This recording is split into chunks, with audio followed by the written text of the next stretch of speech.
ಛಬ್ಬಿ ಗ್ರಾಮದಲ್ಲಿ ದಲಿತ ಯುವಕನ ಕಿಡ್ನಾಪ್, ಹಲ್ಲೆ, ಕಾನೂನು ಭಯವಿಲ್ಲದ ಧಾಟಿಗೆ ಖಂಡನೆ, ಆರೋಪಿಗಳ ಬಂಧನಕ್ಕೆ ಒತ್ತಾಯ. ಬಾಗಲಕೋಟೆ ತಾಲೂಕಿನ ಛಬ್ಬಿ ಗ್ರಾಮದಲ್ಲಿ ದಲಿತ ಯುವಕನನ್ನ ಅಲ್ಪ ಕಾರಣಕ್ಕೆ ಕಿಡ್ನಾಪ್ ಮಾಡಿ ಕೈಕಟ್ಟಿ ಹಲ್ಲೆ ನಡೆಸಿದ ಅಮಾನವೀಯ ಕೃತ್ಯ ತೀವ್ರ ಖಂಡನೀಯವೆಂದು ಸಮಾಜದ ವಿವಿಧ ವಲಯಗಳಿಂದ ಆಕ್ರೋಶ ವ್ಯಕ್ತವಾಗುತ್ತಿದೆ. ದೂರದ ಬಿಹಾರ, ಉತ್ತರ ಪ್ರದೇಶಗಳಲ್ಲಿ ಕೇಳಿಬರುವ ಈ ರೀತಿಯ ನಿಷ್ಕರುಣ ಘಟನೆಗಳು ಇದೀಗ ಕರ್ನಾಟಕದಲ್ಲಿಯೂ ಹೆಚ್ಚುತ್ತಿರುವುದು ಕಾನೂನು ಸುವ್ಯವಸ್ಥೆಯ ಮೇಲಿನ ಗಂಭೀರ ಪ್ರಶ್ನೆಯನ್ನ ಎಬ್ಬಿಸಿದೆ. ಮಾಹಿತಿಯ ಪ್ರಕಾರ ಘಟನೆ ಅಕ್ಟೋಬರ್ 3ರಂದು ನಡೆದಿದ್ದು, ಸಂಬಂಧಪಟ್ಟವರಿಂದ ನೀಡಲಾದ ದೂರಿನ ಮೇರೆಗೆ ಅಕ್ಟೋಬರ್ 31ರಂದು ಮಾತ್ರ ಪ್ರಕರಣ ದಾಖಲಾಗಿದೆ. ಸುಮಾರು 1 ತಿಂಗಳ ಬಳಿಕ ಎಫ್ಐಆರ್ ದಾಖಲಾಗಿದೆ ಎಂಬುದು ಸ್ಥಳೀಯರಲ್ಲಿ ಅಸಮಾಧಾನ ವ್ಯಕ್ತವಾಗುವಂತೆ ಮಾಡಿದೆ.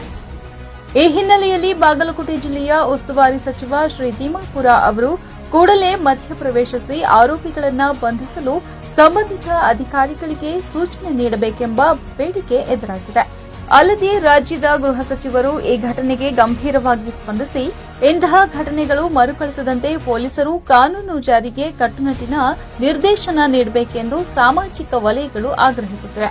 ಘಟನೆಯನ್ನ ಗಂಭೀರ ಮಾನವ ಹಕ್ಕು ಉಲ್ಲಂಘನೆಯಾಗಿ ಪರಿಗಣಿಸಿದ ನಾಗರಿಕ ಸಂಘಟನೆಗಳು ಇದನ್ನ ಕೇವಲ ಕಾನೂನು ಸುವ್ಯವಸ್ಥೆ ಸಮಸ್ಯೆ ಅಷ್ಟೇ ಅಲ್ಲ, ಸಾಮಾಜಿಕ ನ್ಯಾಯದ ಮೇಲಿನ ನೇರ ದಾಳಿ ಎಂದು ವಿರೋಧ ವ್ಯಕ್ತಪಡಿಸಿರುವುದು ಗಮನಾರ್ಹ.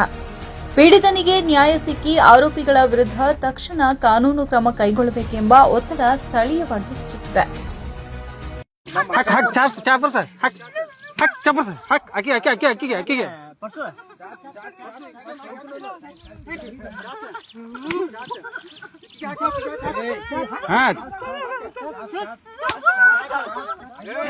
गोड हिवत गोड नाही